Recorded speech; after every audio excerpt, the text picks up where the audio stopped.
Thank you so much for joining us.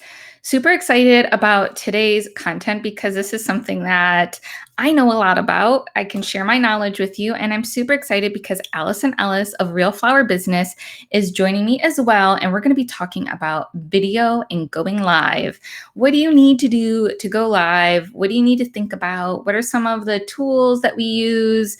Some of the software that we might use, and any of the kind of tips and tricks that we've learned along the way. Because trust me, I've made a lot of mistakes, and so I have a lot to share with you because that's how we all learn, right? So I'm going to give everyone a few minutes to come on in before we get started and get into the meat of our discussion. While we were doing that, I would love for you, of course, to say good morning. Let me know where you are from. Hey, Penny.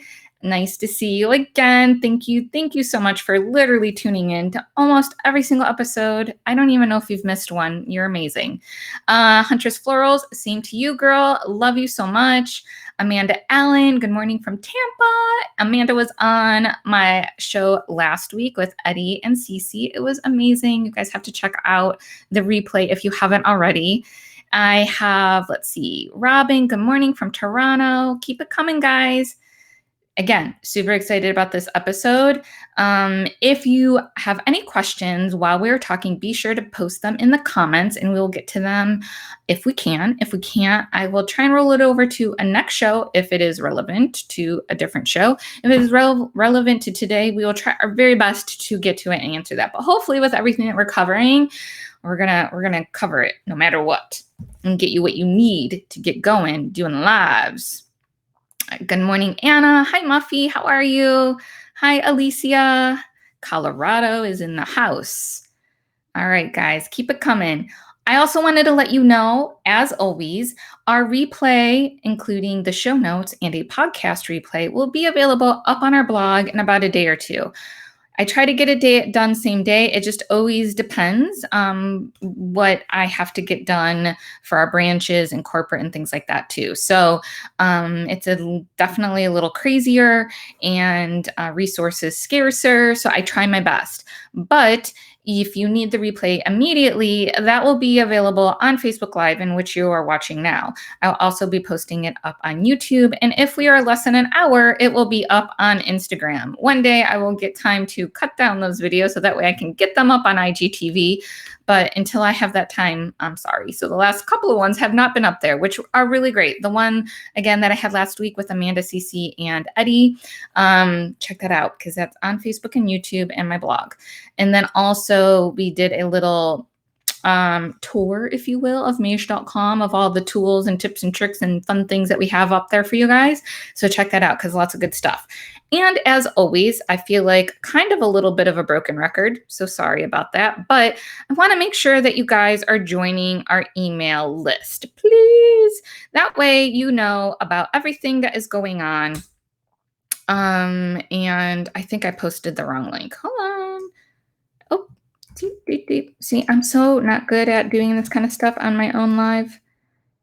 Okay, so the first link that I posted was to our TikTok challenge, which I was going to talk about next. And my next link is for you to subscribe to our email. So that way you're in the know of any kind of new events, any updates, any of that kind of fun stuff, and any cool content that we put out. If you want to get price lists, that's a little bit different. You have to register. So you go to Mayesh.com, click register, and that will get you that piece of it once you're approved. And yes, we have an approval process. We're good like that. Let's see. Okay, so I'm going to hide that. Isn't that fun? I love these little tools, and I'm going to talk about them in a minute. Okay, so I posted a link to our TikTok Mayesh Florist Challenge. I hope that you guys participate. It's a lot of fun. Again, it's bringing fun back into flowers. Everything's been so serious lately. Rightfully so. Everything is very stressful. Life is stressful, a lot more than normal for most of us. And so it's just a good way to blow off steam, be creative, have fun, and feature flowers. So check that out. Go to our blog and read all about our TikTok Mayesh Florist Challenge. We already have, I bet, over 100 videos.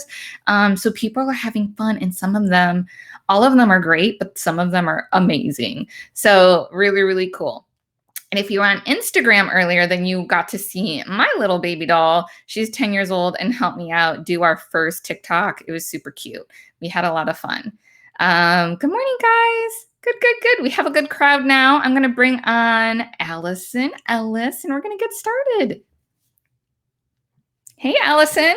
Hey, Yvonne, how are you? I am good. How are you doing? I'm doing just fine and dandy. Thanks for having me on today. My husband was like, "Oh, is that new?" I'm like, "Yeah, I bought this for those presentations I was supposed to be doing a few months ago." Yeah, there. It is very pretty. You look beautiful in blue. Thanks for giving me a reason to use the clothes I bought. Of course, anytime. Anytime you need a reason to wear clothes and you always have something great to say and share, you know I'm here. Thank you. So for everyone who might not know you, can you just kind of start introducing yourself, let us know who you are, and tell us a little bit about your flower story? Yes. So I am Alison Ellis. I'm a floral designer for life. I've been a florist since the age of 16, though I actually took my very first floral design class when I was in 5th grade. So I think that's when I actually fell in love with floral design. And when I was 16, luckily I had a mom who was smart enough to recall, "Hey, remember how you learned those skills? Well, the little flower cart here in the mall is hiring. So maybe you can apply there." So my 5th grade skills got me a job as a teenager that then, turned into my career. So I've been doing flowers since I was 16 years old. And as of like 2000, for the past, I guess it's almost 5 years now, crazy. But about 5 years ago, I started with my very first course for florists to teach them how to price, because of somebody who grew up, I would say grew up, I was 16, but you know what I mean, grew up in the floral design business. I learned how to price the exact same way at a bunch of different shops. So it was always very clear to me how to make a profit.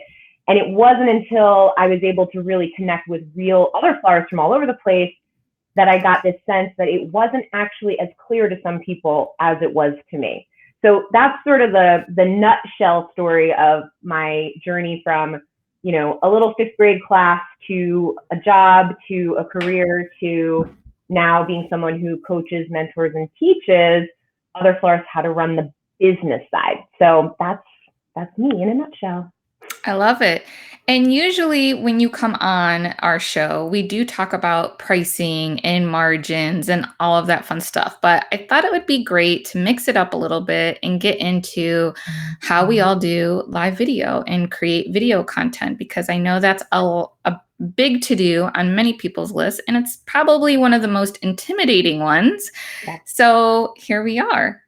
Love it. I love this topic because it's so important to encourage people to do video, but it's easier said than done. And if you're if you're somebody who goes, "Well, I'm not tech savvy," or you go, "Oh, well, but I'm 55, so that means I can't do video because I'm not 25," or whatever excuse you want to write in for yourself, here's your excuse flip.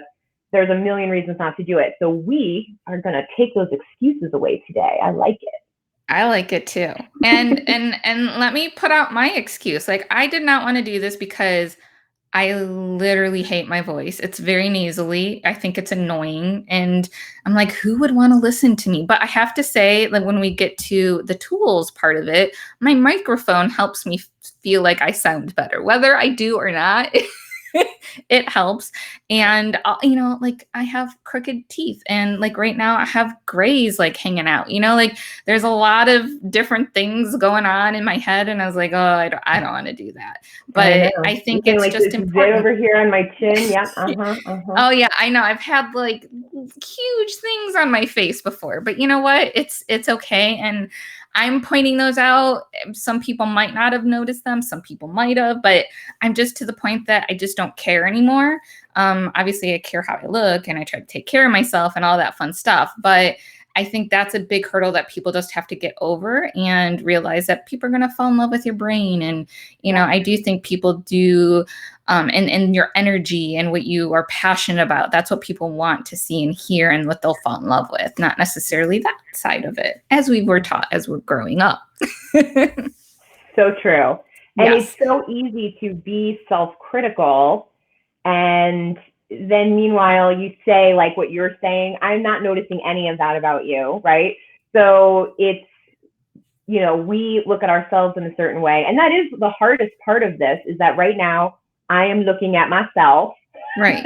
and you're looking at yourself. It'd be easier if we didn't have to see ourselves and we're just being videoed, right? Because So we much can't easier. be as critical. Yeah. But yeah, that's the number one, very first hurdle to get over, is like, don't care about what you look like. No one thinks you look as bad as you do. Right. Exactly. And it's true. So before anyone goes live, I think it's really important to talk about how do you plan out your video content? Like you need to know what you want to talk about before you go live. If you just go live and you just start chit-chatting, once in a while, I think that's fine. But for the most part, people are coming to either be educated or entertained. So you need to kind of think of those type of topics and what people want to hear. And Allison, how do you go about planning your video content? So I do it a couple of different ways. I will be honest, most of the time I'm just sort of winging it. I don't write out like a script. However, when I do take the time to first start with an objective, what do I want to get out of this? Am I promoting something that's on sale this week? Am I trying to just introduce myself to the audience so they get to know who I am? Am I trying to build trust? Am I trying to just communicate this one specific message? Am I giving 3 tips today? Like, what is the objective? That can be super clarifying. So for example, right, like we know you're super good at doing that, by the way. Like she's got show notes, you guys, it's so good. But you're clear about here's what we're going to do. So then I can be clear that I know what we're going to do. This is slightly off topic, but I just feel like I'm going to insert this right here, especially if you're going to do something where you're inviting somebody to come live. Right. You're always so good about, you send me the link in plenty of time. You're like, here are the show notes. And I would be fine if you didn't do all of that, but it's comforting to me, and it makes me realize how professional you are, that you have your shizzle together enough that you thought about, what are we talking about? What will you talk about? What will I talk about? How will we build? And it increases my confidence as a guest that I'm, in good hands. So if you're going to do live video or even recorded video, right? Because we could have recorded this and then just shared it. Right. Be courteous to your guest in terms of like, what are you actually trying to get out of it? So that's when you really want to have an agenda. But you're absolutely right. If you just get out there and riff, you might sound like you don't know what you're talking about. But that's the beauty of doing recorded video, is you can do that, and then you have to watch it back, which is agonizing. But then you watch it back, and then you go, oh, I sound like a ding dong. I'm going to redo that and make it half as long. Or you come up with a new thought and you can add to it. So it's a little bit of, you gotta learn through doing. You will never get better at doing video if you don't start doing video. So just do it. Don't worry about if you have the perfect script. Right. Just get it going. Yeah, definitely. So for just kind of a regular video, I think just brainstorming ideas too, paying attention to what people are asking you about, just trying to get those ideas and concepts, so that way, again, you're either educating people or you're entertaining them, you're inspiring them, but it's based off of something that they want to hear about. I think when companies are focused too much on what they want to share and what they want to give and what they're going to get out of it, I think you lose people and you won't be able to build your audience. So that piece, I think, is really important. I don't think you have to be crazy like me and have the show notes and have everything outlined. When I'm talking, and especially when I'm like having to type and I'm reading through the comments and things like this helps me keep my brain like kind of sane. It's not always 100% sane, but kind of like organized, and I know where I'm going. You can tell when I'm lose my spot, and I'm okay with that now. I used to be like sweaty, like every time I do these, like, oh my God, I'm gonna mess up and everyone's gonna think it's awful. But my outline also serves kind of multiple purposes. It's one to help you, like Allison, and all of my other guests that I have here. I do it in a Google Doc, so that way I can share it. And if I trust the people enough, I send them a version they can edit and go in. Sometimes I'll save my own copy and then I will send it to someone, because if I don't know like how they do, or you know what I mean, I don't know how it's going to go, I'll send them a copy of my notes that they can go ahead and put anything in. For the most part, though, people don't put in notes. I feel like when I used to do the show with Dave and Shelley, they would go in and put their things in, and that really helped us kind of stay organized. So I take those notes to help organize the show, but then I also take those notes and I create content out of that on my blog. So again, it's kind of twofold. I think doing a video is great, and we'll talk a little bit more about repurposing, but it helps me repurpose the content then after we go live or after we have a video. So true. It's like you get that legwork done ahead of time where you have those bullet points. So then once you do your video or your live, when you share it, which I know we're going to talk about, when you share it, you've already got those notes you can copy and paste in there, instead of doing what I often have to do, which is, suffer through listening to myself and then take notes about what I just said and then type them up, right? So there's the short way or the long way. Right. And however it works. But again, I think just, trying to kind of come up with a plan. Also, not necessarily the plan that we're talking about now, but like just a general plan. Like I want to set a goal, like say I want to go live or do video like once a week or every other week or once a month, whatever it is. And then, okay, what am I going to talk about those times? I think it still always needs to be flexible. There's times where we need to talk about whatever's going on in the current world, especially now with COVID-19. And so that's very fluid, but there are definitely topics that you can focus on that your audience wants to learn about. And I think that's great. It just reminded me, so I've been trying, lately I've just been kind of in my own bubble, helping Mayesh kind of prepare for Mother's Day, and we're reopening branches, and it's really, really crazy, and we're still working on skeleton teams. So it's just been insane. But before my insanity of like this past week and a half, I was listening to Gary Vee. I've talked about him several times. He's one of my favorite kind of marketing people. He's a business consultant. He has a bunch of different kind of things going on. But he was talking about video and going live, and, someone's like, I don't know what to talk about. And he reminded everyone, which I think it's a good reminder, because I think we in business get really caught up on like the secret sauce. Like I can't let anyone know about my secret sauce, because then who am I going to be? What am I going to do? What am I going to offer? Everyone can do what I can do. Then everyone's going to be me, when that's not the case. He reminded this person who called in to let them know that like knowledge is a commodity. There is a thing called Google now that literally tells you pretty much anything you can possibly want to know.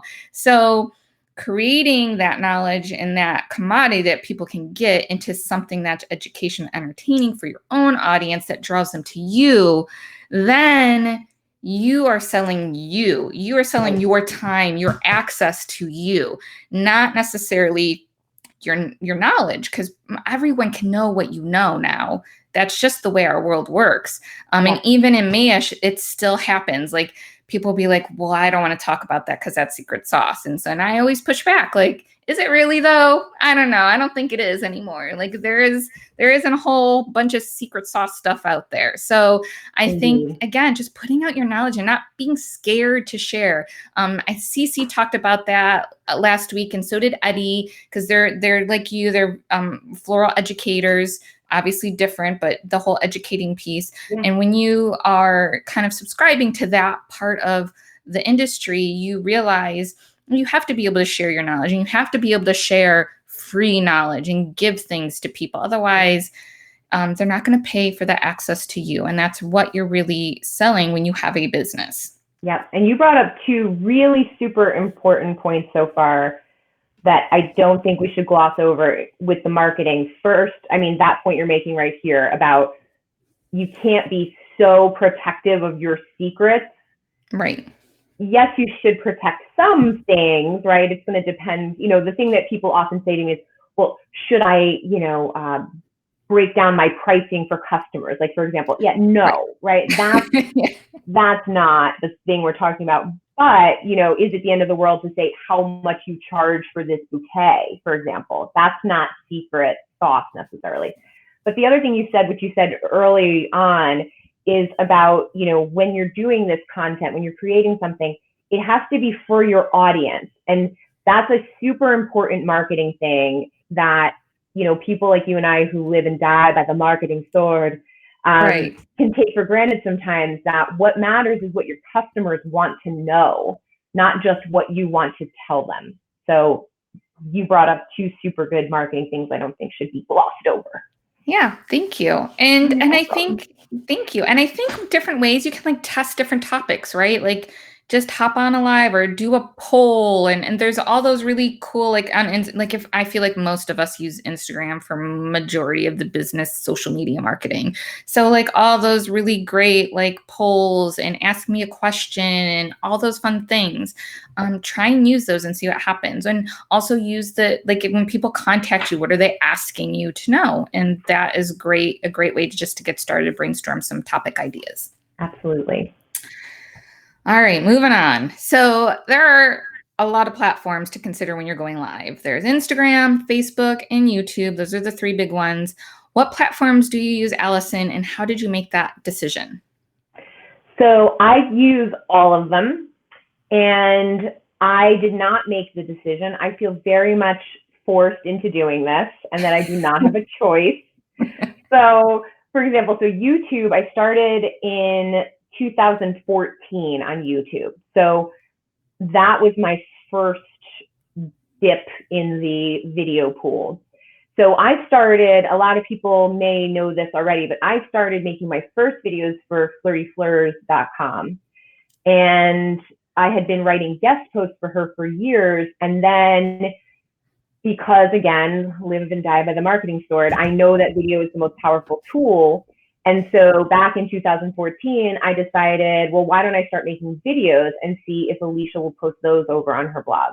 So once I made her a video, she posted it, and then I just continued to make videos and she continued to post them. So that's where it started in terms of, having a place to start. YouTube is where I started. Then when I got a Facebook group, like once I was doing those videos, but I didn't have anything to sell to florists. I just have opinions and a big mouth. So I wanted to talk to florists, but I didn't have any agenda, right? I was just sort of, I guess, building myself up in the education space without necessarily having something to sell yet. So then once I finally had an idea to like my flower math course, and then had more ideas, it became clear that, a Facebook group makes sense to have a community of my own where people can interact. So then that's when I started going live on Facebook. Then Instagram came along. Let me tell you about the timeline of social media interaction. So then Instagram came along, right? And you could do like a video or you could do a story, but now they have IGTV where you can actually post something.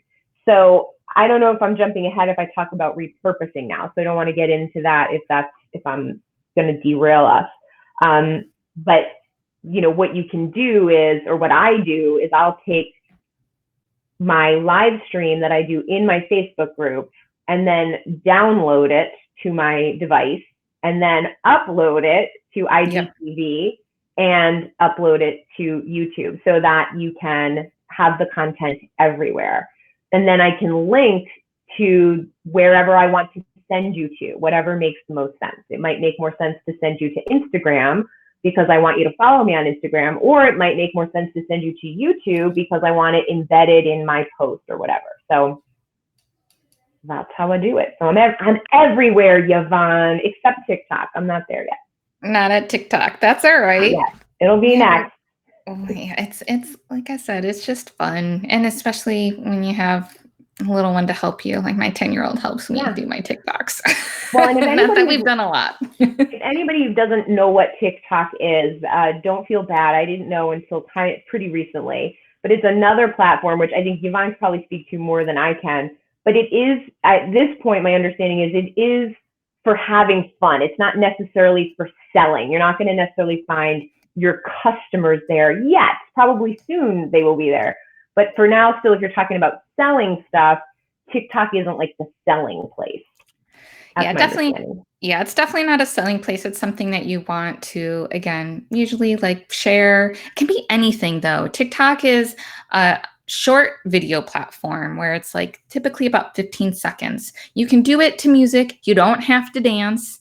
You could do like literally anything. In my blog post for our Mayesh Florist challenge for TikTok, I talk about that there's I think it's like a baby, I don't know. It's a baby animal. I can't even remember. Squirrel, a baby, one of the little rodent things. It's just this baby animal sleeping, really, is what it is. And it has like tons of exposure and tons of engagement, and it's just insane. So it could literally be anything. And then my daughter has like, I make her like soccer videos, like any of her highlights on there.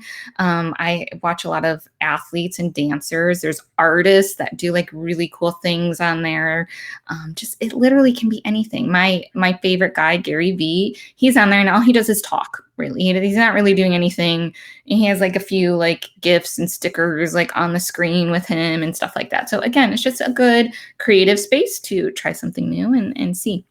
And you can cross-post that stuff. They say not to, like especially the young kids, not to put TikToks on Instagram. But I do. So you can reuse that stuff if you want to.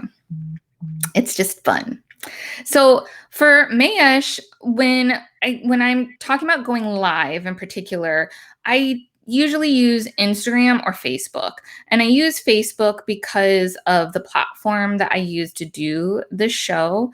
And also because I just feel like I get a good amount of live and I just like the features and I like the way it feels and I like to be able to have multiple guests. I think if you go live by yourself and like your audience is at Instagram, then Instagram Live should be like where you go live. For me though, and my needs, it's not the best thing. And I have a really hard time like paying attention to the comments and it's over everyone's faces. There's a lot of things I just don't like about it. I also don't like that I have to use, like I can't use my computer. I have to use my phone to go live. That annoys me. I want them to like build things for businesses so that way, like with Facebook and other things, like that you can use it using your computer sitting in your office. So that's kind of how I go about it. I've tried doing some lives on YouTube and they've gone okay. I need to do like a scheduled one and see how that goes, but I just haven't tested it yet. I will talk about that in a little bit, though. I have like a few things I wanted to bring up about kind of streaming on both things, and we'll talk about that in a bit. All right, let me look at some comments because we got some stuff here. Okay, some TikTok fans. Yeah, we got some TikTok talk. That's fun. Yeah, and our challenge, we have like I think over 100 videos now. And again, like some of them are just awesome. Like some like, here's I forget who did it, but she's holding like a poppy that's not bloomed, and then she does this and it's bloomed and it's really cute, and like the same thing with like there's like this whole bippity boppity song, and so it's like the flowers laying over the vase and then you go boo and it's like all designed, so it's like kind of that magic, that camera magic. That's kind of fun to play with there. Okay, so someone was asking, how do you invite interaction? That's from Penny. Hi, Penny. So I think kind of talking about trying to get topic ideas. How do you get people to interact? How do you get them to reply? What do you do, Allison? This one thing that I have learned is you really can't make people interact with you if they're not inclined to do so. So like when you're live, you can ask questions, right? You've seen this done before. Yvonne does it in a lovely, very non-aggressive way. Tell me who you are and where you're from. That's how she gets you. Sorry, I'm giving away your secrets, but that's how she gets you. I don't have secret sauce, girl. I'm good. Just give it away. But so that's how she does it with you, right? She goes, tell me who you are and where you're from. And that gets you clicking and saying who you are and where you're from. I do a little bit of that. Like, so when I'm in a chat live, and I know Penny, you're in my group, so you've seen me do this before. I might say, like, for example, recently I did a chat about wedding party size. And one of the things I said was, let me know what's the biggest number of bridesmaids you've had. Like, what's the highest number of bridesmaids? So you can just sort of throw out a question organically like that and see if you get interaction. But I always say, like, I can't make you love me if you don't, right? So I can't make you interact with my post unless you want to. So I also tend to really plan to repurpose things when I do a live stream. So I want it to be a little more timeless. So I don't necessarily, even though I like to say hi to people, I don't necessarily want it to be a whole blog roll of me being like, hey, girlfriend, like, about like how much you love me and you're tuning in. Which is also something we can do. But I think I tend to not worry as much about the interaction, just because, again, I'm thinking about that objective. Interaction isn't always my goal. It's more about like getting this content out without wasting your time. And I also know, like, right now, probably a lot of you are doing something else while you're listening to us. And right. So whether you're watching it live or on a replay. And that's the beauty of doing this stuff. And that's why we shouldn't worry about our pimples and teeth and hair or whatever, because half the people are listening, not watching anyway, right? So, but yeah, if you want to get interacting, the best way is to ask a question. So I'm going to do that right now, guys. I want to know from you in the comments, how often do you go live? Is it 0 for you? Do you try to go every other week? Do you go once a month? Don't have a schedule, but you go on once in a while? I want to hear from you guys. Let us know. So there you go. Ask a question, see what happens. If you get interaction, awesome. If you don't, it's okay. So, like, for example, I have done on Instagram a story. Ask me a question, guys. I want to know, what should I ask Allison? What should I ask Eddie? What should I ask whoever is on? And there are times where I get like literally nothing, especially on Instagram. But there are times where I'll send out the same email. I'll send it in email version. Guys, what do you want to hear from our guests? Send me an email. And there will be times where I literally get 50 freaking emails and it's insane. And I was like, oh my God, I have enough for like 5 shows. Okay. Yep. And then again, there's times where I'll send that same email about like today's show. I think I got maybe 1 email response. So it just depends. Don't, just because you try it once and nothing really happened, that's okay. Like, just keep on playing around, keep on testing, keep on trying things. And eventually you're going to get there. People might not be used to you doing that either. So like, for example, the email thing, if you never email your people and all of a sudden you're asking them to ask you a question, they're going to be like, what is this lady about? What is this dude about? I don't know who they think they are. They haven't emailed me since I had the event with them. So that's another topic that we'll get to, but that's okay. Just, try to be consistent, try to be there. The consistency part is, I think, key. Like, if all of a sudden you're going live and you do it like every other 3-4 months and people have no idea what to expect from you, they're gonna like put their attention and their time, because that's what we're asking for. We're asking for time from people. They're gonna give it to someone else that's there for them all the time.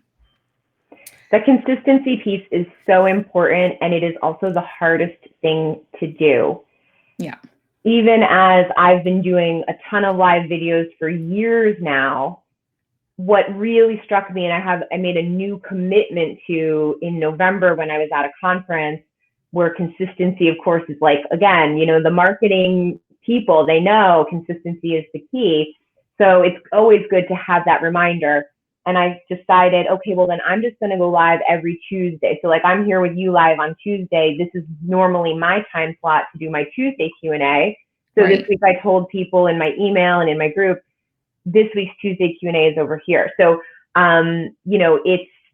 it's still consistent, even though it's mixing it up a little bit. So thanks for doing that. That worked out well for me.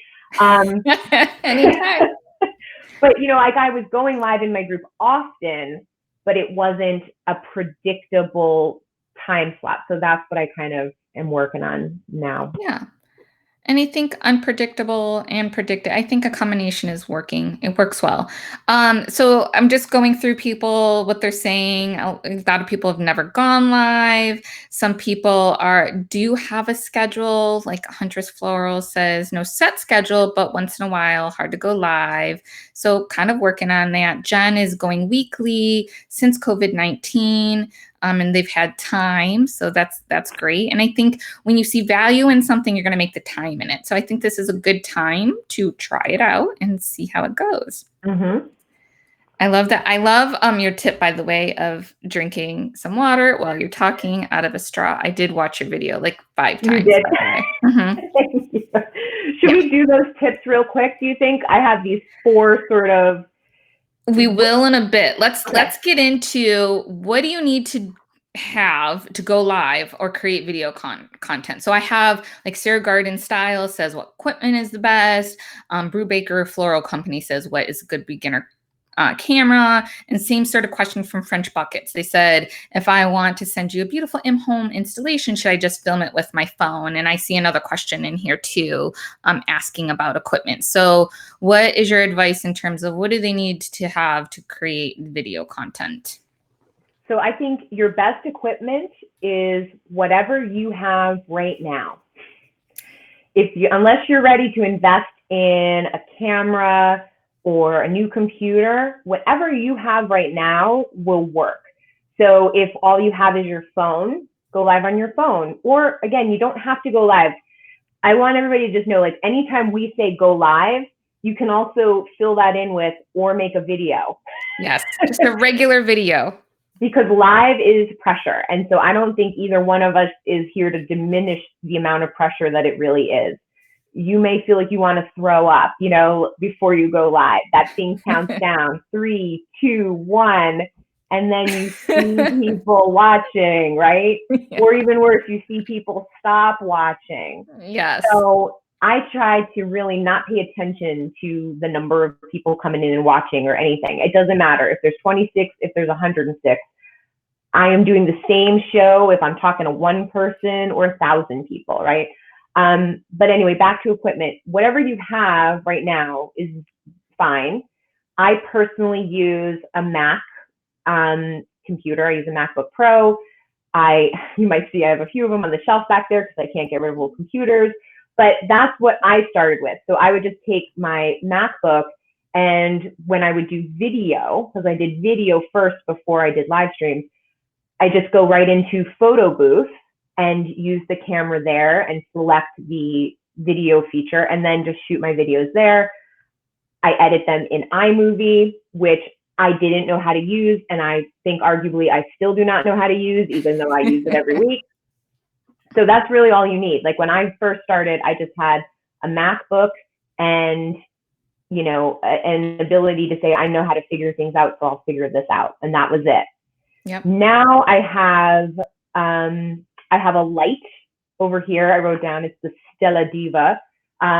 It's what Jasmine Starr recommended in some live chat I saw in December. And I was like, I need to buy some equipment before the end of the year. I'm buying this light.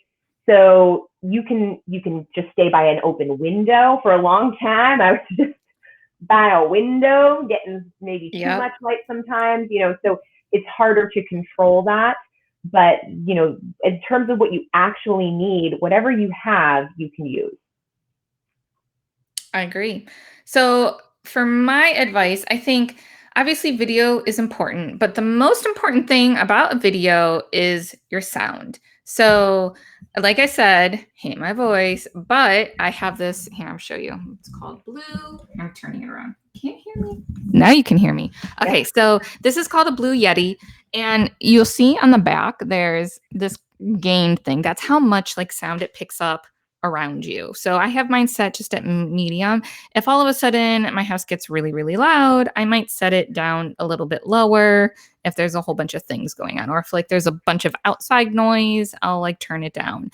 There's also like, for example, when I had my CEO, Patrick Dawson, who isn't the best with technology, and for some reason we can't get everything working really, really well for him. I actually had to have his video going on our live video, but then I had his voice coming through my cell phone that was propped up next to my microphone, guys. Wow. So he sounded amazing too. And that was because I have a microphone. I have this little clippy thing that I'll show you guys soon too. And I just had my phone set to speaker and it was sitting, and there's like this dial here that like has a different thing. So it will pick up sound. Right now it's picking up sound in front of it, but you can have it pick up sound all around. So if you have people sitting around the microphone, if they're in your house, for example, and you're like maybe doing a podcast, or if you just are all hanging out and you're doing a video, that's cool too. It will pick that up, or it'll pick it up like from front to back. And there's just all these really cool things. And it's very simple. It's not very expensive, and it plugs into your computer. So this is my favorite thing. The only annoying thing is that I do have to wear earbuds. Once I plug in my microphone, I can't hear anything. And there isn't Bluetooth for this, maybe a new version because this is a little bit old. But this is my favorite thing, and my other people who have helped me do video love this microphone too. So it's a Blue Yeti.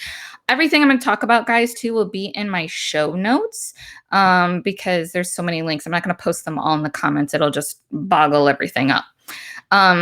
Like Alison, though, I also like lighting. Lighting is your friend, and it's important, and you want to be nice and bright and cheery, or whatever your mood is, right? And I don't have a fancy light. I just use, here, let me see, change it. See that little very, very basic, and I messed up my camera, very basic lighting kit. I have a light on both sides of me, and I'm also have a window on this side of my face.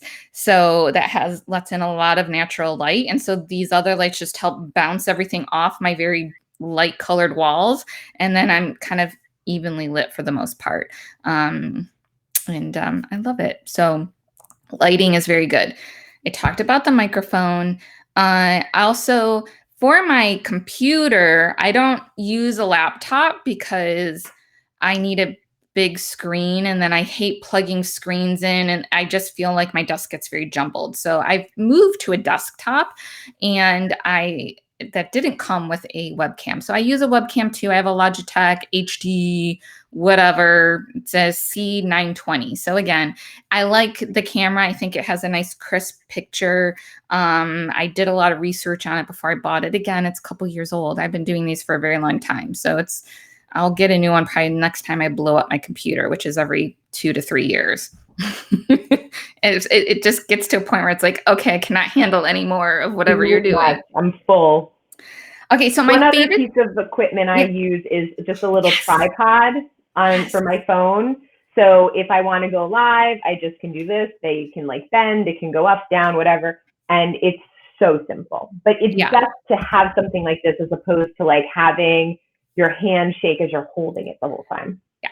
I hate that. That's a pet peeve of mine. I hate shaky video. It drives me bananas. So I have something like Alison too. So it has a little clip. This one has like a cool little round light that again plugs into your computer, or like hopefully you have like an extra like charger, like wireless battery thingy. I don't know. I'm a nerd. I don't know if everyone has those. Like I have in case I'm traveling and I'm doing too much and I like kill everything that I'm using. So it can plug into that. And then, so when I do my lives, I just, for IGTV, I just clip it onto my desk. I put my phone on it. Or like I said, if I have Patrick Dawson, who's doing my videos with me, I can put his voice through there for having some weird technical issue. And you could probably even use that light on your computer when you're doing a live stream if you had to. So exactly. Yeah, it's really cool. And again, I will have links for all of this fun stuff. So that's my gooseneck cell phone stand that I use, and I use that quite a bit. Then there's also like, let's say you don't want to spend too much money. There's like an $8 cell phone, it's an adapter for your tripod. So that way you can just put your cell phone on the tripod. And again, usually tripods, you can sit on a desk if you keep the legs little, or you can like stand if you're more comfortable that way. But again, it's like, it costs like $8 on Amazon. So it's super cheap. And I've sent those out to a bunch of people too. And last but not least, in terms of like platforms, I've mentioned it before, but I use Be Live TV, and I can show you a little preview. I can't show you while I'm going live.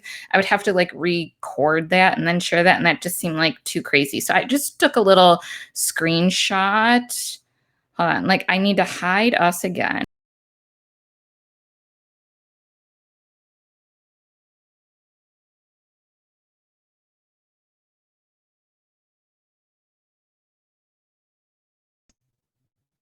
All right, hold on. So can you hear me now? Okay, good. All right, so here is the screen, and it's super simple. It connects to Facebook. You literally just have to log into Facebook. I schedule things, but you can just go live. You can like upload an image for, because when you schedule something, it'll post it to Facebook, and then you put in like a cool little description. So it's just really fun. You can also go live to YouTube. You can go live to your groups. For those of you that do have groups. And by the way, Gary Vee highly recommends groups. I do not do well in groups, but I know Allison does, and lots of other people. So just really cool. And again, very easy. And you guys can see like I show different links. I can show people's comments, and I have my logo on here. So it's just, again, really simple, really easy, but I love all the features that it has. All right, so I'm going to hide that. And then I'll bring on Allison. There we go. So that was fun, right? So Be Live TV. If you guys want to try out Be Live, I have a cool referral link for you guys. So let me just share that. Where's my agenda? I use Be Live now too for my live streams. Yeah. Because of you, for sure. Can't lie. Definitely because of you. But mostly the reason why I switched to that is because I am doing that consistency thing. And so what Be Live allows you to do is, like Yvonne was just showing you, you can schedule it. And so then it exists. Whereas if you're just going live, there's no thing that exists. So this is a link that I can share like in my email, on my blog, wherever. And when you click it, it'll take you right to the Be Live or replay whenever. So that's the real, to me, the secret sauce of why to use Be Live, because you do want to pay for it. If you use the free version, it gives you this like free thing going the whole time, which I learned when my subscription expired on a day when I was doing something live. Not the end of the world, but not the most professional look. But so that's really lovely to be able to share ahead of time that this video is going to happen, so people can set a reminder. That, I mean, you had me at set a reminder, you know? Yes. I love the set reminder thing. So like for most of you guys, you'll see my emails. I send out a link to get the questions. I have a little set a reminder, so that way you can go there and set a reminder on Facebook. And that way when we go live, you get a reminder, and it's really cool.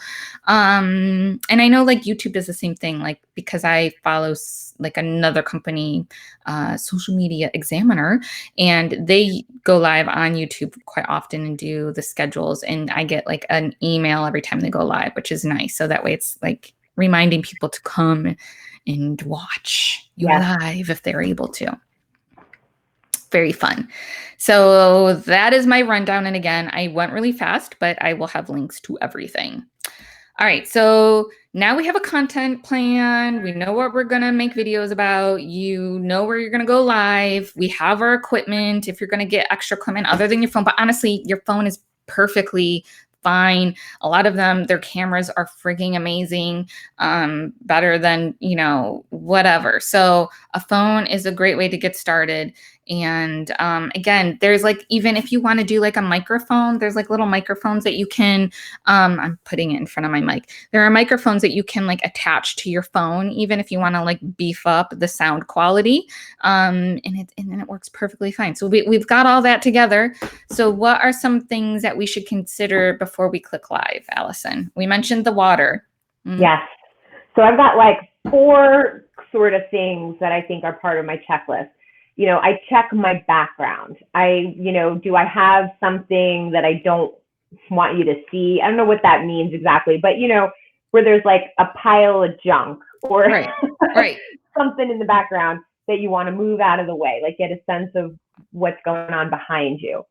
Silencing your notifications is really key. And I've learned this the hard way so many times, not necessarily when I'm live, but when I'm shooting a video and I'm like, I'm so smart and amazing. I can't wait to share this content. And then ping, you got a text message. Yes. And you're like, oh, you just ruined my whole video with that ping. And I think you guys all know what I'm talking about, especially now that everyone's doing so many Zooms or whatever. You hear that super loud bing in your ear when you're watching because someone didn't shut off their notifications. Yep. So that's huge. And in addition to that, I'll say that there are times where I would even put a note on my door. Particularly, I know some of you have been following me for a while, know I had an addition put on the house a year and a half ago. So I had a lot of construction workers in my house. And they knew I would be live certain times, but I would just put I'm live, or, you know, every now and again, I'm not a big Amazon shopper. I'm really not. I'm like a buyer. I'll buy it the hard way, more expensive local. I'm a diehard. But if I do get a package, they ring that doorbell, and that Right. will ruin my, whether it's live or recorded. So I'll put a note on the door that says live or recording in process. Please do not ring bell, or something like that. I need For a to while, do that. I'm not going to lie, I used to write that the baby was sleeping, even though he wasn't, just because I was embarrassed to be like, I'm making a video. The baby is napping. Please don't ring the bell. But anyway, you know, that's an important thing. When you get interrupted in the thing, it either looks slightly unprofessional, even though we get it. We get that you're getting notifications. But it can literally ruin a real good thing that you're going to, again, if you want to repurpose it, you don't want to always be like, and then the UPS guy arrived. Right. The lighting, which we already talked about. So someone asked, like, what's the very first thing that you bought? So for me, the very first thing that I bought would be the laptop, because I knew I needed something to go live on. But then it was as simple as, and I shared this in the video that you watched, Yvonne, on how to go live on Facebook, just a simple makeup mirror, like the one your mom used to have in the 70s, where you had the little dimmer. That I would like prop up above my computer just to get a little bit of light, because I'm super cheap. I'm a bootstrapper. So I found what was the cheapest light that I could possibly get to just help a little bit. So the lighting is important. And again, even if it's just at your near a window, we just want it to be somewhat decent. And then the drink tip. Like, so I have 2 drinks here, because when Yvonne is talking, I can take a sip out of this cup. But if I'm talking and I want to take a sip, you have to wait for me to swallow, right? Which we've all been in a situation where you're like self-conscious about your eating or your drinking. Yeah, try doing it live and see how you feel. Yep. So that's why the cup with the straw is the ticket, people, because you won't spill coffee down your front. You're not making people wait for you to drink. It's quicker, it's easier. And literally every single person that I watch or trust who does live streams, they all use a straw. So yeah, making childish, but it makes sense. And you can use a reusable straw. You may know, as I pretty much always have the same one. I do too. I have this, and I have it in pink, and I use it every day of my life. So I don't go anywhere without my water. And then especially when I'm talking for an hour plus, my mouth just feels gross, and you just need to refresh. Or even if you're like, I'm just going to do a pretty quick live stream. All you need is that one little moment where you gasp and you got a little fuzzy in there. You won't make it through. You won't make it through. So it just makes it easier. Exactly. I see some questions in here about BeLive. Chad says, what are the general fees for BeLive? I think we pay about $25 a month. There is the free version, and they're going to be rolling out like a pro version soon.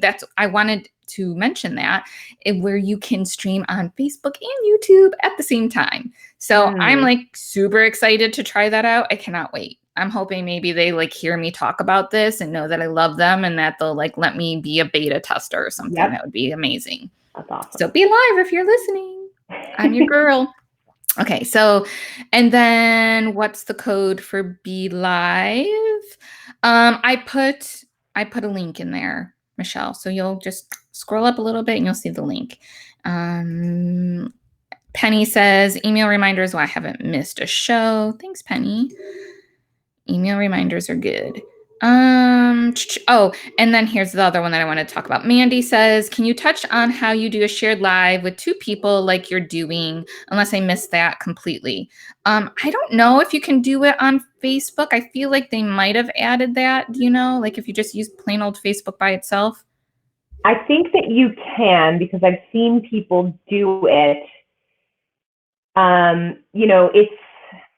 I think it's tricky because Facebook changes things and they roll it out to some people and not all the people. So like I did a video on how to go live on Facebook. They have this new OBS software. Don't ask me, Google it. And it's how you can do a live stream from your computer to Facebook.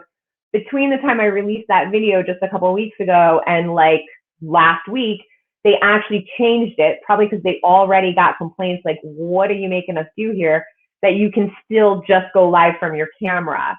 You may have less features than you do if you use the OBS. I don't know exactly what the differences are, but Facebook is always trying new things and rolling new things out. So sometimes you'll have a feature today that then you won't have another day.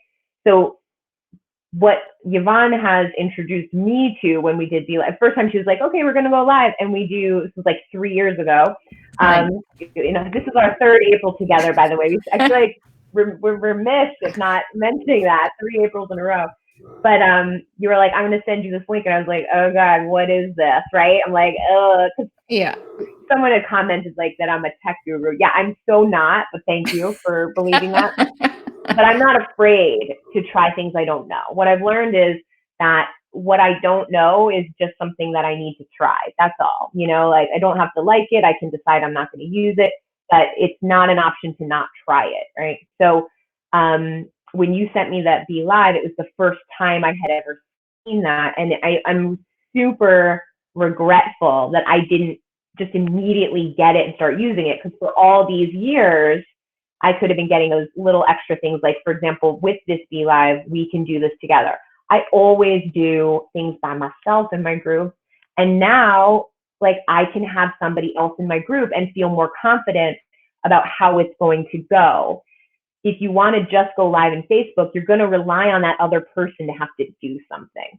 So like Yvonne didn't have to rely on me to do something. She just had to send me a link and hope that I can like click a link and hit a button and set up my headphones. So if I can do that, she knows that I'm not going to like ruin her stream.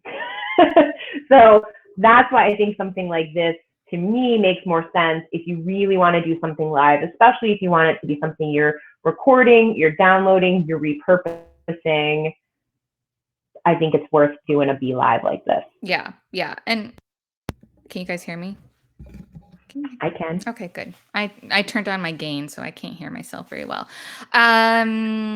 Yes, Be Live too lets you, and it's not just one person. I don't know if you guys saw any of the old shows that I've done recently, but I have up to 3 guests, which is really, really great. So you can have 3 guests, you can share your screen, you can share images and other media, lots of really fun stuff. So yeah, I love Be Live. And there's other things that do that too. Like there's something that I used before called Crowdcast, and there's a bunch of other ones too. I know that I forget what it's called now off the top of my head, but there's one where you can like kind of record video before and then put it in a live, and then you still can go live with that video, which is really cool too. I just don't need to do that. So, but definitely really cool. And then I saw something in here too from Curate saying, do webinars count? Laugh out loud weekly, but IG and Facebook, they do. So they do their weekly webinars too. So check that out. And I think right now they've been using Zoom. So again, something to check out, and they've been doing a good job with those. And that definitely counts. Absolutely. Yeah, for sure it counts. All right, guys. Let's see. What else? We're going live. My tips before you go live. What I like to do is I restart my computer because I use a lot of different apps. I download a lot of different things. Who knows what's going on in the background? And your computer health is very important to going live. So if you're going live on your computer, I recommend just restarting it, shutting down everything, only having up exactly what you need while you're live. And I do that literally right before I go. That has bit me in the butt before, though, because I restarted my computer and then it all of a sudden needed to like do all of the what do you call them, updates, those lovely updates, and it was a big long one time right before I went live, so that like was making me sweat. Yep. I also like to use, again, I use my computer and all of that, so I like to use a wired internet connection because it's more reliable than the wireless. So, and then I also like to have my guests have earbuds just in case there's some weird noise thing that we can't figure out. Lately, I've been able to figure it out. In the beginning, when I was doing this, again, I've been doing this for years. There'd be times where we couldn't figure it out. No one's had to do it for a very long time, but I try to just remind people, just have that just in case.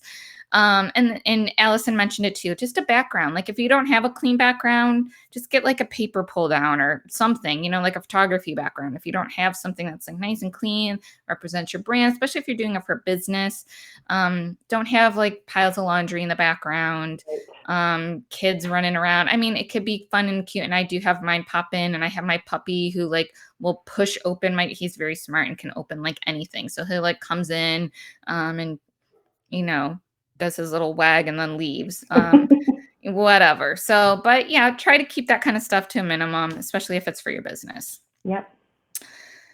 Alrighty.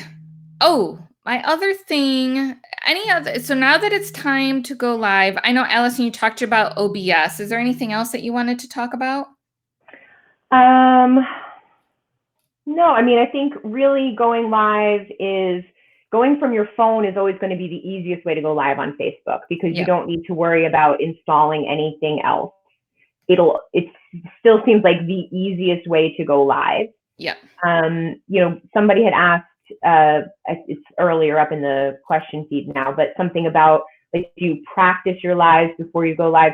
You could do that for sure. I would never discourage you from doing a dry run of, your content. What I find though is we learn through doing. I know I do anyway. I think a lot of florists do. Once we get our hands in something, then we can do it. So I think shoot video if you're not feeling totally ready to go live, and just practice doing that, because just listening to yourself and getting a sense, I was joking about the agony and the torture of listening back, but it is really, really critical to do that. That's when you start to see bad habits that you have in the way that you talk, or certain slang that you use that maybe doesn't translate as well, or that you need to speak louder into your microphone. You will only know that if you do it and you listen back to it and watch it back. Yeah, exactly. The other thing that I wanted to talk about is for us, when we do videos and I do lives, I go back and I create like a thumbnail image and put that on. So it's not like sometimes the picture is great and we're all smiling and, or whatever, look normal, but there's often times where like Facebook will select like this like the worst image, and you don't want that for you. You don't want it for if you have a guest. So I'll create my own thumbnail. Facebook also lets you select a frame, which is nice. You can go in and edit a video and you select a frame for your thumbnail. So if you don't want to like take that extra step of creating an image, that's okay. But at least like go in and select like a pretty image for your cover of your video would be great. That's a super great point. And to that point, you want to do that if you're going on YouTube. You definitely want to create an image. You're going to want to go into, I personally use PicMonkey. You can use Canva, whatever other editing software you use, I don't know. But I use Canva. So you want to go in, and whether you take a screenshot from the video and then type some text over it, or make a completely separate picture that you're going to use, it's the best practice is to make a cover image. And same thing if you're going to then post onto Instagram, onto IGTV, you'll need some sort of cover image. It is super annoying. We did not come here to tell you that it is not annoying to be a marketing guru, okay? But it is a multi-step. But when you know you have to do it, you can plan for it. So like if I go live, I know well, I should know by now that if I go live, it's going to be the prep time. It's going to be the time I'm live. It's going to be the time after where I'm agonizing through listening to myself, then possibly taking notes or typing notes, the time it takes to download, the time it takes to edit if necessary. Because I don't know if this has happened to you, Yvonne, but I have had some live streams on Facebook when I'm just doing on Facebook, and it actually happened on Be Live last week for the first time. Something must have glitched, and so my words were not synced with my mouth. And I don't know if there is anything more annoying than watching someone whose words are not synced. Crazy. Yeah. So I had to then go into iMovie and scooch the audio, right? So again, I don't know how to do this. Each time it's like the first time. Right. Sort of like the song we were talking about, Yvonne. But, you know, I'm like, how am I going to figure this out for the very first time? I'm an iMovie virgin for the very first time, moving this audio. So, but I can figure that out. And I'm not a tech guru. I'm just somebody who knows how to Google things. And you Google, how do I fix the audio in my iMovie if it's unsynced or whatever? And everyone else is trying to figure it out too. So they're like, it's going to auto-populate for you. But so, you know, you got to be prepared for annoyances, because anytime we do anything with tech, like I have an 8-year-old who's been in quarantine with his parents for almost 6 weeks. And he knows how to do stuff with technology. It's just bing, bang, boom, right? He's moving around and doing things. And the thing I just am constantly reminding him is, if something doesn't work, I'm like, technology is amazing, but it is also very frustrating, and it will always be, right? So just when I see that video and the thing's not synced and I just want to, I'm like, okay, everything's figure outable. I'm going to figure this out. I got to Google it. How do I do this? Blah, blah, blah, blah, blah. But knowing now that I have to download it, I got to watch it, make sure it's synced. Then I've got to upload it to YouTube. I also have a Vimeo channel where I'll upload things sometimes. So you just got to accept if you want this thing to do work for you, you have to do work on the front end. But then the beauty is, right, like as you can attest to on your YouTube channel, those videos are perennial, right? They're evergreen, as they say, right? So yes, I love it. You put in that time now and people can watch it for years to come. Yeah, exactly. And it just compounds, right? Like, so there's like our very first Design Star video that we did with Mandy Majerick, and that's a whole other kind of video content. That's like high production. We like hire a videographer. We have a photographer. We're spending a lot of money on the content, and the designer's spending a lot of their like time and resources helping create that video. So there's a lot that goes into that. But those videos, again, like my very first one that we went live with Mandy is still like in our like top like 10 to 20 all the time.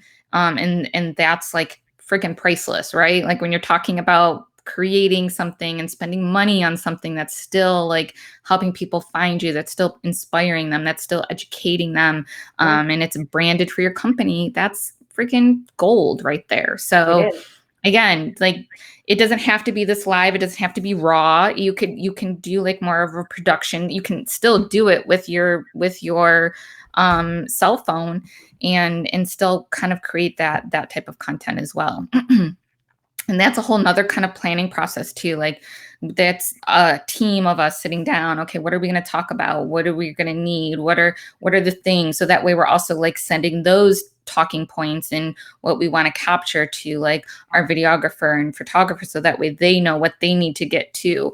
That's again a whole nother kind of show, I feel like, because it's very complicated, but really worth it. We've obviously been doing it for, gosh, it's been like 10 years. So it's really been amazing and we love it. It's a great point too that you bring up. If you have done a professional video, it can then maybe be hard to imagine doing something less professional.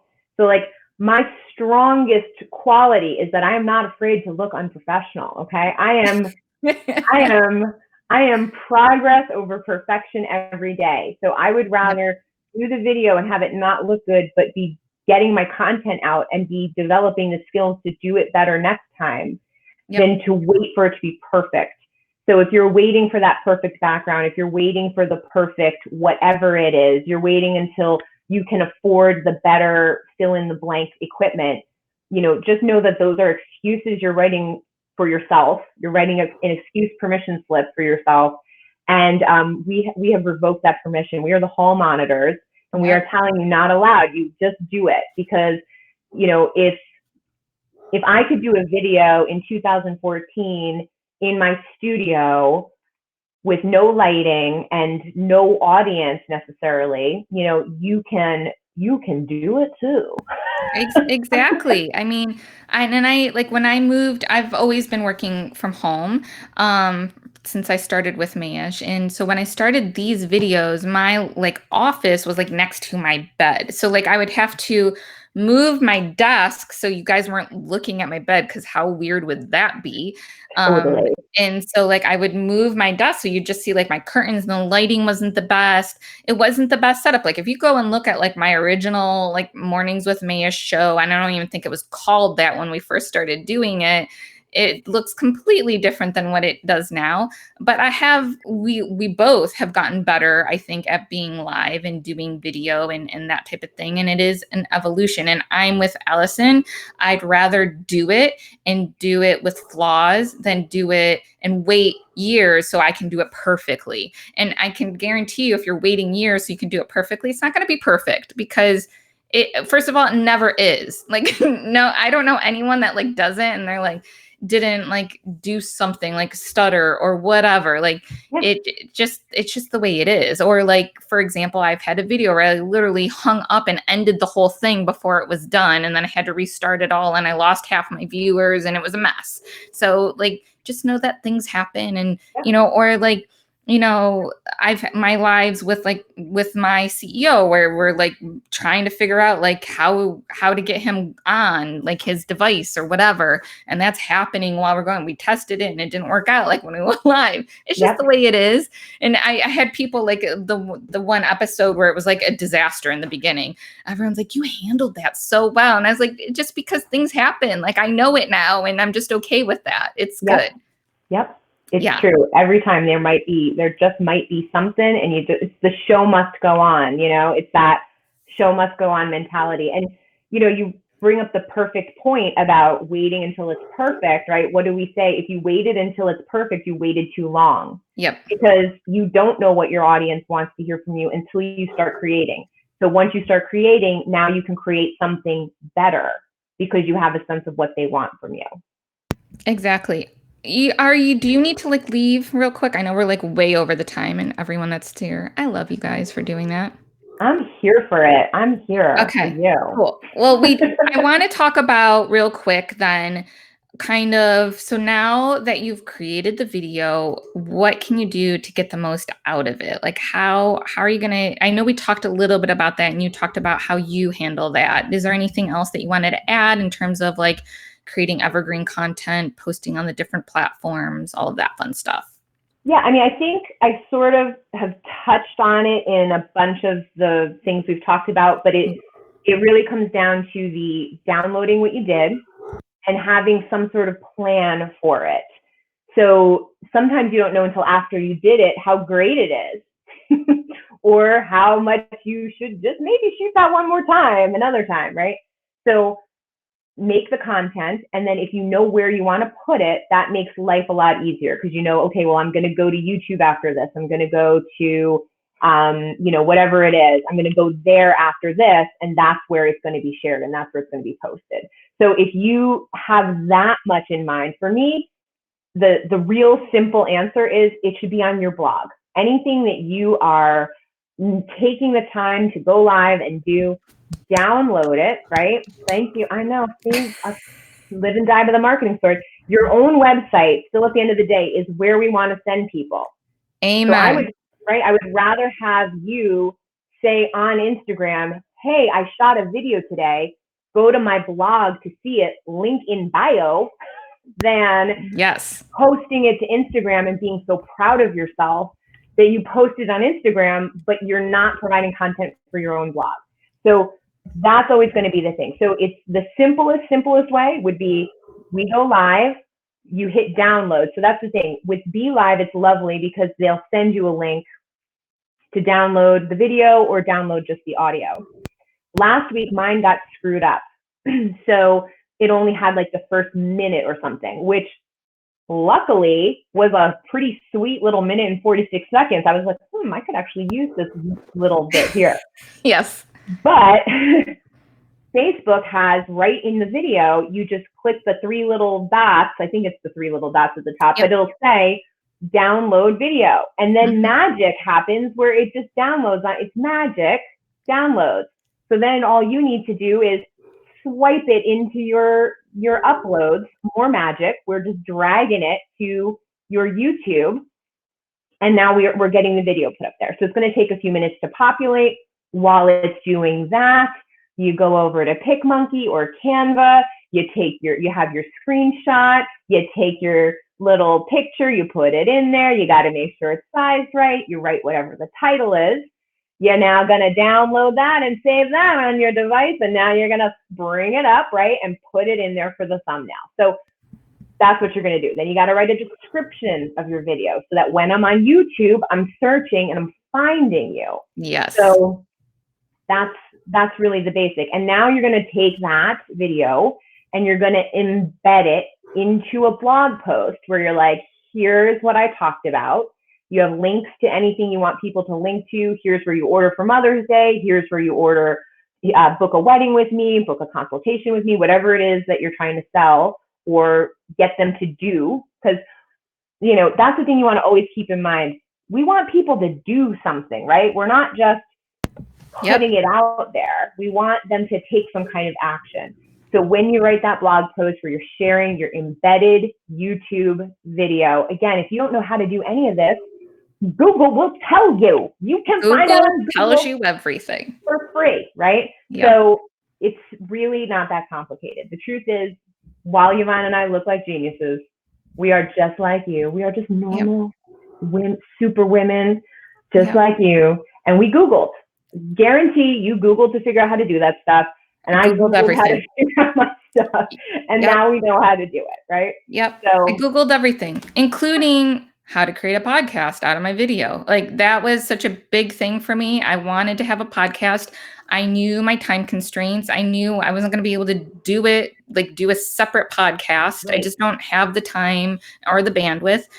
So I don't have a Mac like Alison. I use a PC and I use Google Chrome. So I have this app called We Video. Again, my link will be in the blog post. And I just use We Video and I edit. I'll take out a lot of the intro piece of it. I record my own intro so that it's nice and clean. And I'm not saying hi to a bunch of people that aren't even listening anymore, right? I just want to get rid of that part of it. I'll talk about anything important. And then I'll slice it and then I put the rest of the audio in.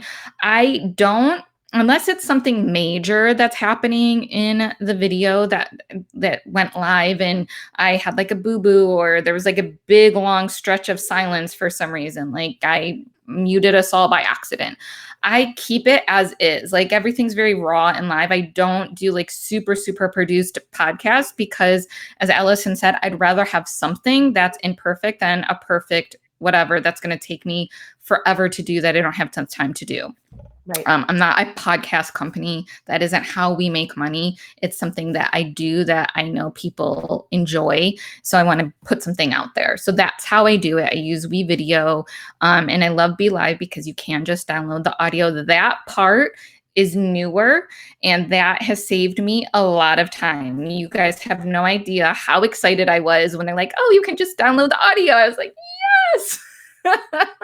Yes. Okay. And so I love that. And then, so I create my podcast in We Video. If I needed to do editing and things like that, I'd probably do it through there as well. You can upload video and edit it. They have like different music and things like that too, and different templates. It's pretty cool and easy to use. But then after I create my file and I download my new audio podcast, then I go into what's called Libsyn, and that's where all my podcasts are hosted, and you upload it into there. It's just like kind of like a YouTube, Facebook when you're like uploading a video, you put in the title, the description, all that fun stuff. and then you upload a thumbnail, and then it like goes out to the world, up into Apple Podcasts and Spotify and Google Podcasts, all of those different areas. It's super easy. Other than you got to like set up your account with all of them. That took me a little bit of time to figure out. If you guys want to know more about podcasts, I will do a whole nother show about that, but we don't have time. But that, in a nutshell, super quick, is how I create a podcast out of my video. And just like Alison, I upload it to pretty much everywhere that I can. So that way I get the most bang out of it. And I also, post my to my blog, and then I post that out to everyone as well, and let people know that I have a podcast, and we'll do different content posts based off of that. When I have time, not right now, but when I have time, I also will take what Alison said, like I'll take a snippet. Like if there's a question, especially when we're doing our regular like kind of program where people are asking us questions, like how do I take care of hydrangea? Hydrangea always gives me issues. What do I do about hydrangea?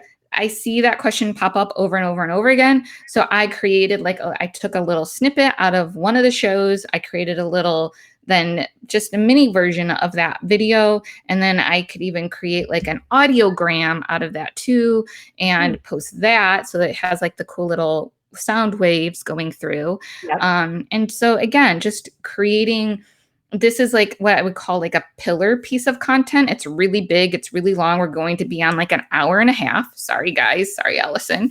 But then there's lots of really great little pieces and nuggets in there.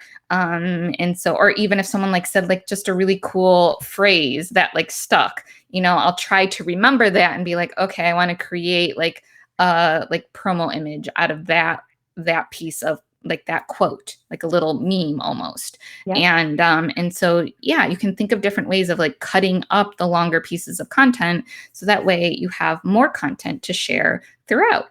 So fill up that content calendar, social media, get that wheel going, and always point to your website. Content is queen. It is. I love it. Oh, guys, it's literally 12:24. I want to thank you all for sticking in. We still have 43 people. We were hovering around, I think, like 80 or so. And it's been a ride. So thank you, Alison. Do you have anything else that you want to share? I'm impressed that people tuned in and stayed tuned in, not because we're not interesting, because we certainly are, but because this is something that people love to hide from and run from. They like to say they don't have time, they can't figure this out.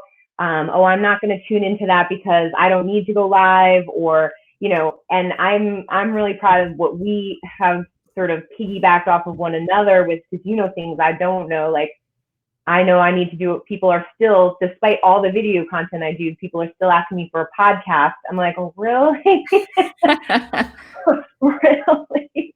But again, the audience tells you, and so I get it, I hear it.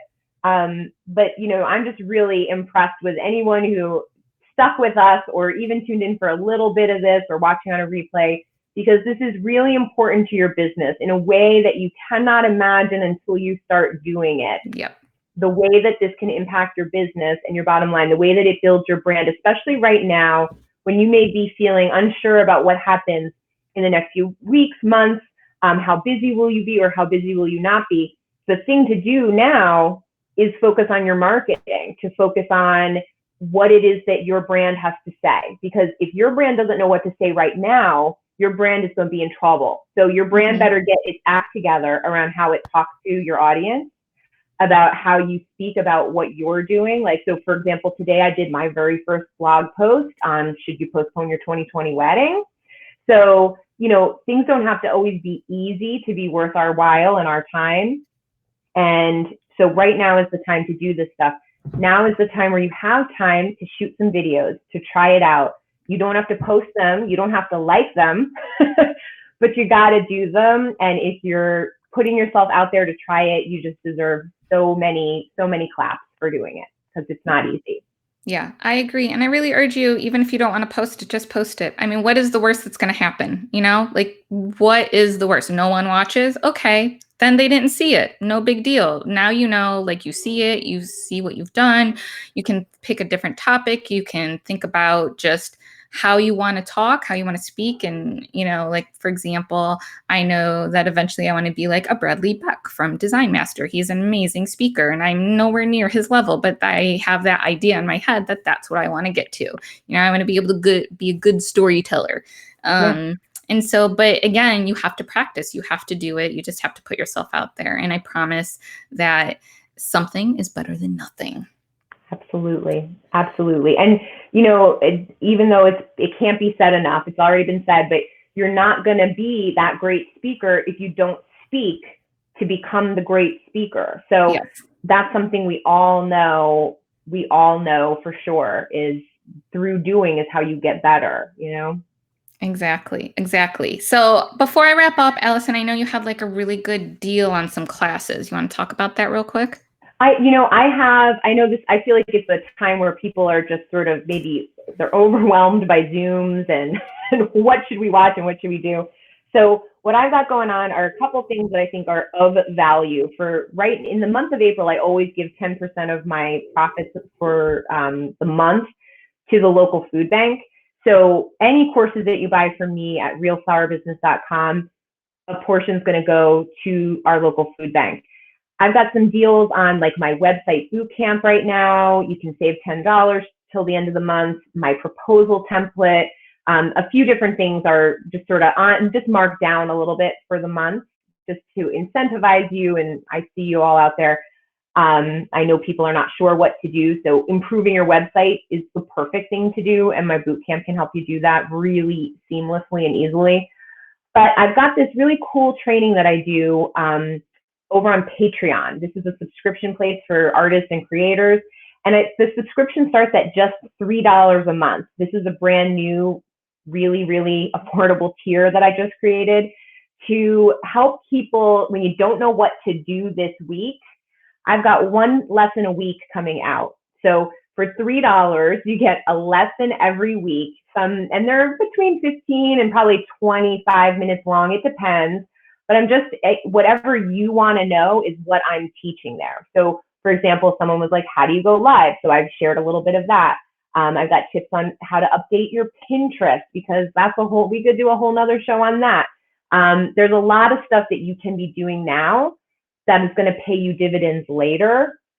And that's what I'm teaching in my Patreon training. So if you're like, I'd love to do something, but I can't afford anything right now, or I know I should be working, but I'm not feeling motivated. You don't have to conquer the world right now. That's not where I'm at. But I am doing something every week. And this Patreon training is one of the ways I'm keeping myself accountable, because I got to show up there and answer your questions every week and teach you something new every week. So it gives me something to do and a way to serve you in a way that is like off the charts value.